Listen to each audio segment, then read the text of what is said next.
Hey guys, it's Kay from KS Anonymous, and I am back today with another episode of r/Am I the A-hole or r/AITA. AITA for cutting my daughter's hair. Throwaway because I don't want Reddit to know that I'm Mormon. Some background information is relevant here. My first wife and I got married way too young. We both grew up Mormon, but she soon started having doubts and left the religion. Even though we were only married for 2 years, we have a daughter together. She ended up leaving the church. I stayed. I have primary custody of my daughter. She only goes to my wife Friday through Sunday every other weekend. Her mother is an artist, so she's a lot less stable income-wise and lives in a studio apartment. I am remarried and have 2 other children with my current wife. Daughter is 14 and beginning to be a bit rebellious. I get it. Since she stays with us, however, she is required to go to church and she must look presentable. A while ago, when she went to stay with my ex, she allowed her to get what is called a bar piercing in her ear. My daughter already has 2 lobe piercings in each ear. I don't like it, but I chose to pick my battles and not say anything about it. After the bar piercing, I told my ex that she had to consult me if she was going to alter my daughter's appearance in any way from now on. I let her keep the bar piercing in her ear as long as she covers it with her hair while at church. Lately, my daughter has been wanting to dye her hair. I have told her that she's not allowed to. She can color her hair when she is no longer under my roof. Well, this weekend, she went to my ex's, and guess what she comes back with? Bright blue hair. The hair is not completely blue, a good 4 inches of it is blue at the bottom. I am ticked. I demand her mother to give me money to take her to a salon to dye it back to a natural color. We go to the salon and they try to dye the hair back to a normal color, but it comes out a mucky green color. I tell the stylist to cut it off into a pixie style. My daughter's hair is already short, a bit longer than chin length, and she has had short hair before. But now, since her ears will be showing at church, the bar piercing needs to come out as well. My daughter is refusing to speak to me and is very upset, and my ex-wife is threatening to take me to court. I thought that I handled this appropriately, but now I'm starting to doubt what I did. AITA? Yes. Yes, you are the a-hole.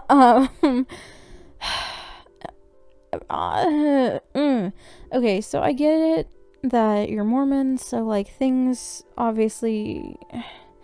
certain things matter more to you than maybe the average person, appearance-wise and such, but making your daughter have a pixie cut because you decided she was going to have a pixie cut, and then forcing her to remove her bar piercing because the pixie cut that you chose is going to now show at church because the stylist couldn't get the color out properly. Do you understand how this all led to your fault kind of here?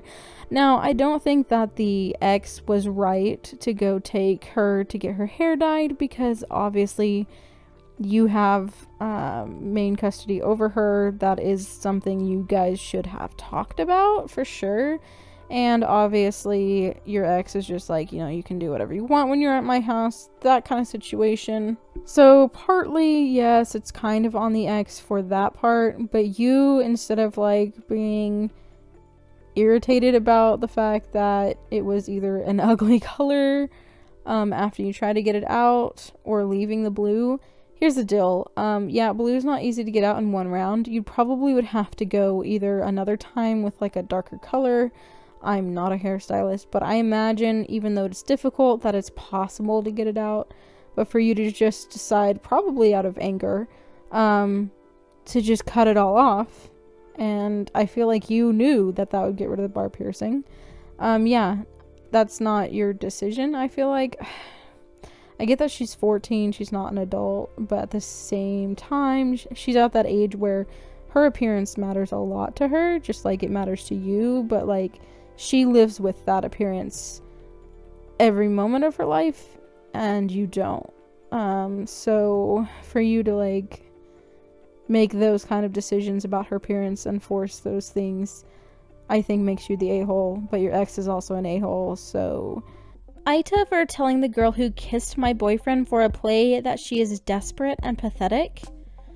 I, 19 female, study drama at uni, and my boyfriend is on the same course. My boyfriend is a really good-looking guy, but he doesn't seem to know it. He gets a lot of attention from girls and for the most part doesn't seem to get that they're flirting with him. I'm not generally annoyed by this and never really say anything.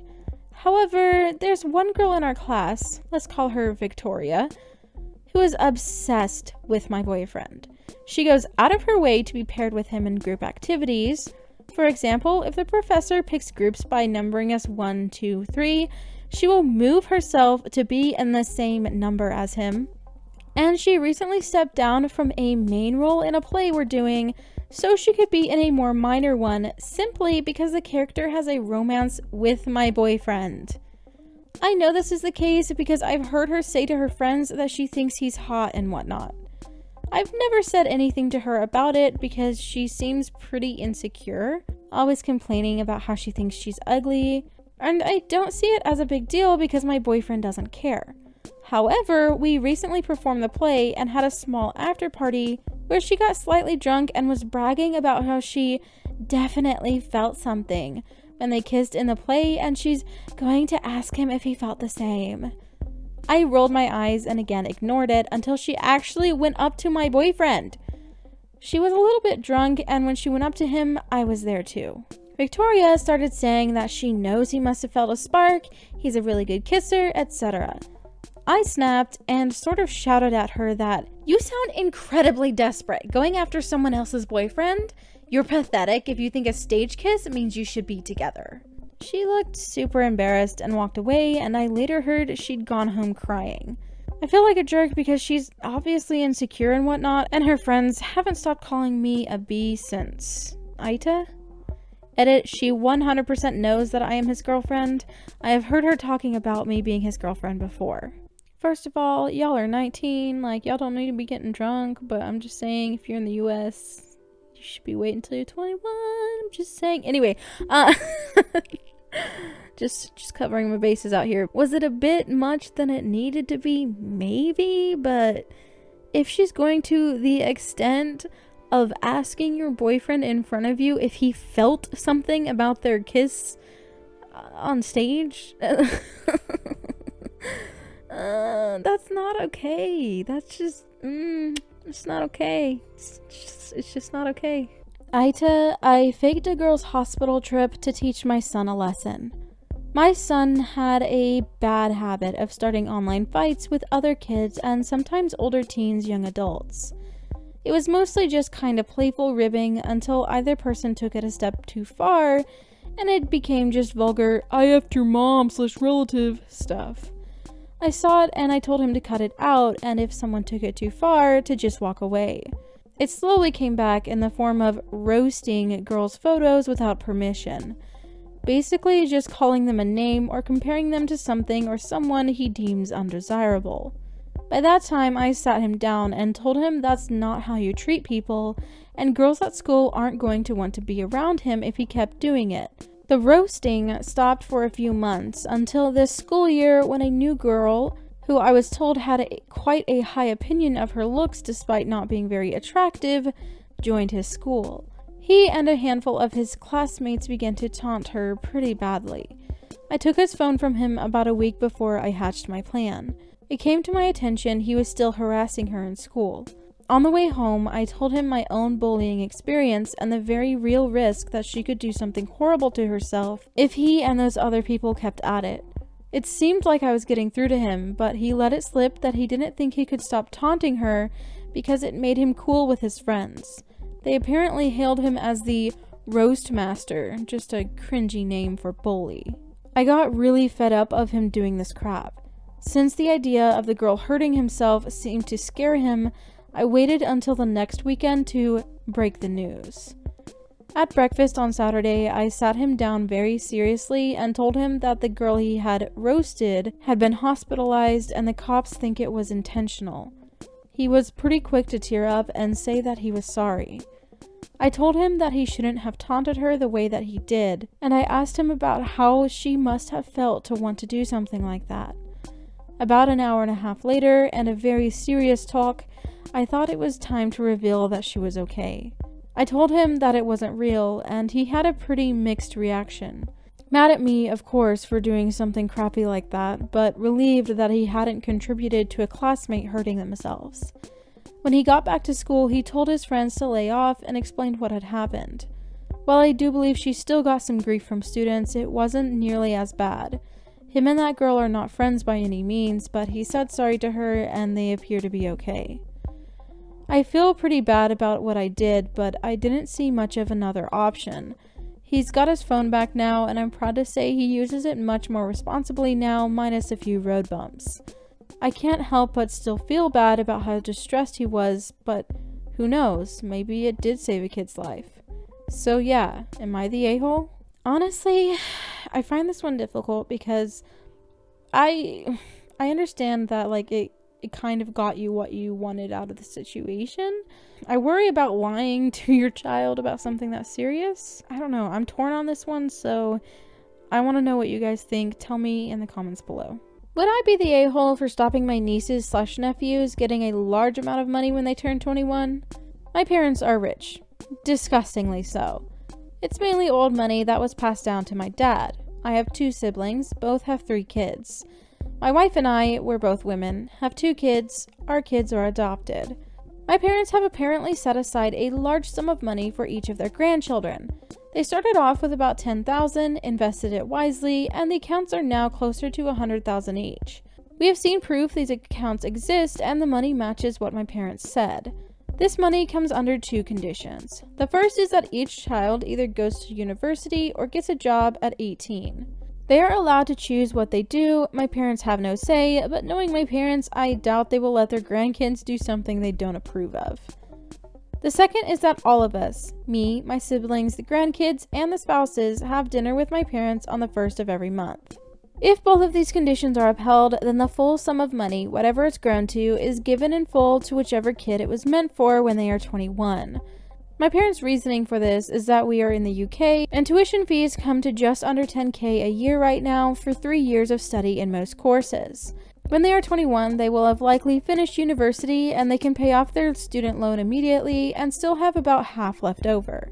If they go into the workforce instead of university, then $100,000 can buy them a house, no mortgage or anything needed. Here's the catch. There is no money set aside for my children. My kids are 14 and 16. My parents do not view my children as family members because they are not blood related, and we finalized the adoption in 2015, so my parents never knew them as babies. They treat my kids like family most of the time with birthdays and Christmases, and they're always invited to family functions, including these dinners, but because of money is family money that goes back generations, my parents don't want to give my kids any of it because they're adopted. I am expected to be at these family dinners because if I don't show, my nieces and nephews don't get their money. My parents seem indifferent to whether my wife and kids go.